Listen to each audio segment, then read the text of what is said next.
אתם עושים וגם אתם, איך אתם עוזרים לי? כולם שמים את הידיים על הפה ובכל פעם שאני עושה פו, אתם עושים פו חזק יחד איתי. תדגים לי איך עושים פו? יפה, תדגים לי איך עושים פו? לא, הלו. עשית למקלחת. כמעט פגעת לי בקרחת. גם אתה רוצה לעשות מקלחת? מה זה עם שמפו עשית למקלחת? יפה מאוד. בוא תעמוד פה, שלא נסיר להם, שתוכלו לעזור לי. בוא. יאיר, מוכנים? מוכנים לנפח?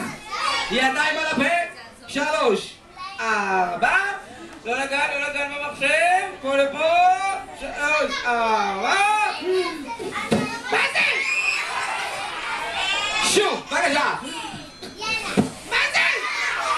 מה קורה פה? אתם יודעים מה זה? בגלל שאתם לא עושים מספיק חזק. בואו נעשה את זה חזק. 3, 4. לא להעיף אותי. 3, 4. לא לעשות לי מזגן. 3, 4. לא לעשות לי וינטלטור. לא לעשות לי פלוטלון. בבקשה. מה, אתם אומרים לנפח עוד?